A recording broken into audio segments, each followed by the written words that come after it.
more negative stories, you probably have to sell that to the people that that hold the purse strings, so that you can get the show started, so that you can show the positive messages that you want to show. And I told him, to be a boxer, I was shocked that he felt that way, because if he got knocked out on a bad night, he wouldn't want people to totally abandon him. He would want people to tune in to his next fight to see if he could pick himself up off of the canvas and resume his career. So he never really gave me any credit, for my argument. So we just we just agreed to disagree, and we moved on. Yeah, I think people forget. I mean, even Andre's character, he's the CFO of the company. He's Ivy League educated. His wife is very brilliant.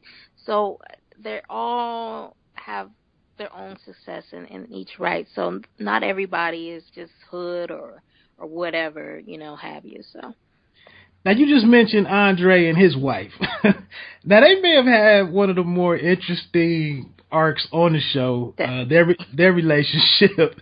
But in your opinion, what's the top couple of arcs on the show that you want to see unfold in season 2?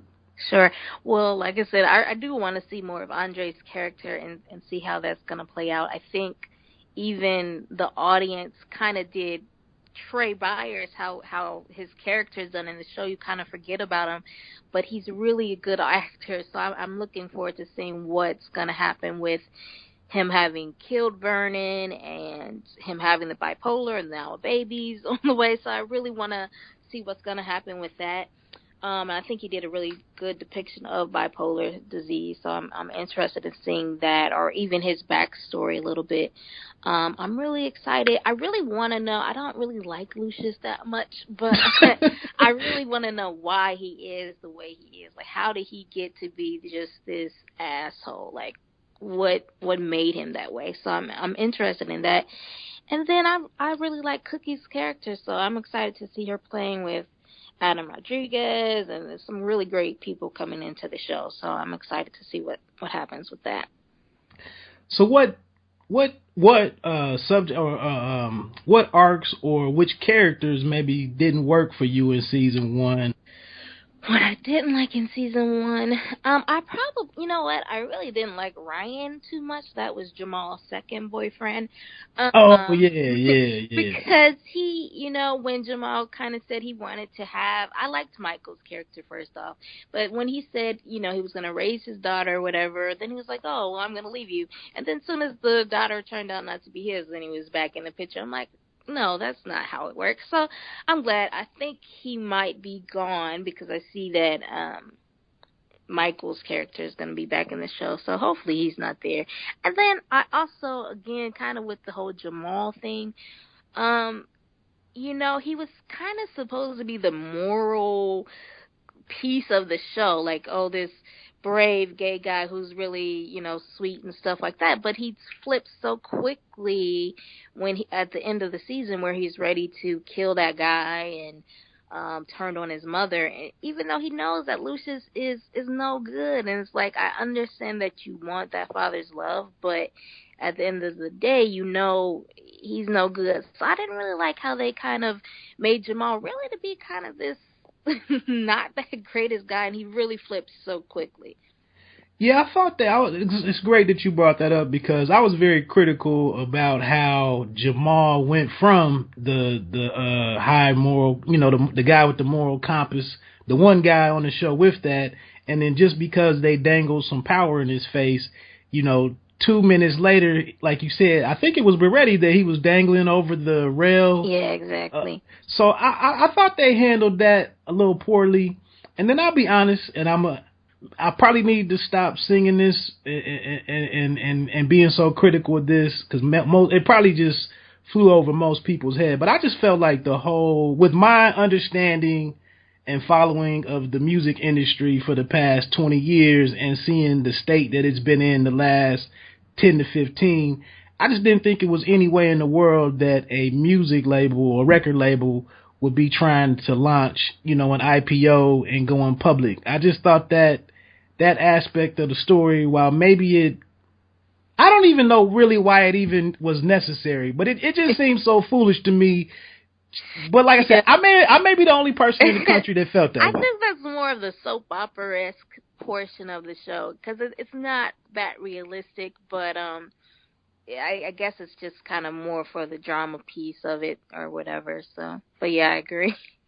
It was like they tried to tie it into the big money of maybe shows like Dallas, and then when the reboot of Dallas that was out last year, it just seemed so unnecessary for me. But you know, maybe I just have watched you know, Kramer, the one Kramer dude on the CNBC Money Show or whatever. But you know, maybe that's just me. So yeah, I think other than that, I did, like I said, I didn't have too many problems with the show. Do you think, you just mentioned Malik Yoba's character, what was his name again? Vernon. Vernon ended up not finishing the season.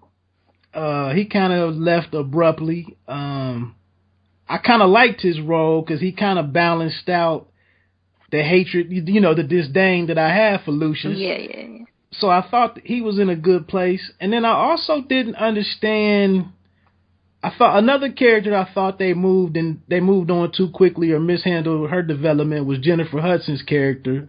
They kind of dangled her out there like her and Andre would become an item, and then they didn't. And then, you know, she went from being a counselor or, you know, the church person to a show and a half later, she's leading the big opening for this showcase of the Empire talent. So that bothered me a little bit too. Yeah, you know, well, I'll start with Jennifer Hudson. I think, I don't know how necessary she was for this show. You know, I mean, because first she was the counselor or whatever, and then, exactly what you said. So it was just like, I feel like it was just her name, and so they wanted to have her, and so then they kind of wrote something in that I don't know if it was necessary for the show. And I know they're bringing a lot of new characters in the show next season. I really hope that they just kind of stick to the storyline and don't go off just to have new stars in the show. So I feel like it was just kind of all over the place where, you know, now I'm in the church and I'm going to get my client to Jesus, and now I'm going to leave Jesus because Lucius wants me on the thing. So I didn't like that. I did not like that. I mean, I'm a Christian, so I didn't really like that Lucius kept comparing himself to God and all that stuff. Right. So that was kind of weird. But with Vernon, they didn't really do a whole lot with his character. But I found it, and I guess it goes well with the story that now he's dead because he ratted out Lucius. So we'll see what happens as far as him going to jail. But, you know, I was surprised that they killed him off the show just because he was kind of a bigger name as far as the people on the show. A lot of the other people are very new people. Right. So I thought that could have been pretty interesting to have him on the show a little bit longer to see how that kind of goes. But, you know, I guess it'll make sense as far as the storyline. So we'll see what happens with that. And what else was I about to say? I forget. I'm sorry. That's all right. Can you remind us what exactly? I wasn't sure if Vernon had completely spilled the beans on what happened, but what is and I missed the marathon that came on this past weekend. But what is Lucius locked up for right now? It wasn't for the murder itself, was it? They arrested him for the murder of Bunky. Okay. And I believe that Vernon is the one who kind of spilled the beans on him or whatever. Okay. Because the lady was looking for Vernon. She said he was the key witness. So now that he's dead, I wonder what's going to happen as far as that happens. And I know it feels like last season was really rushed, so you had these stories, but then they never got completed or whatever. So I really hope within season 2 that they slow it down just a little bit and kind of complete the stories all the way out. Do you think that Lee Daniels' storytelling style, I mean, just constant drama, you know, it was drama, it was multiple new situations in between commercial breaks. I mean, you know, it just seemed to move so quickly. I mean, it felt like several shows where him and Cookie fell out, and she was like either ready to just totally leave him or kill him or do bodily harm to him. And then by the next commercial break, they're all at the dinner table again. Yeah. So sometimes I just felt like the smaller drama and the shock value stuff, I thought it was they relied on that a little too heavily. And moving into season 2, is that something that you would like to see it changed, or are you okay with that? No, I agree. I think it was really fast and then a bunch of different things. So I hope they will actually flesh out some of these stories. I see that they're going to have Chris Rock, who's playing Frank Gathers, and then they're also going to have the guy who Cookie hired to kill Frank Gathers' man in prison with Lucius. So I'm really interested to see, that story kind of finish out with Cookie having that guy killed. And then also I really want to, I kind of feel like Lucius had something to do with Cookie going to prison in the first place. Like, I want to know, the real story behind her kind of getting found out and things like that. So it may not be, but yeah, hopefully they just kind of slow it down a little bit and then really kind of flesh out these stories. And it doesn't have to be just drama, crazy. Just, make it a good story, have some good music, and I think they'll do fine.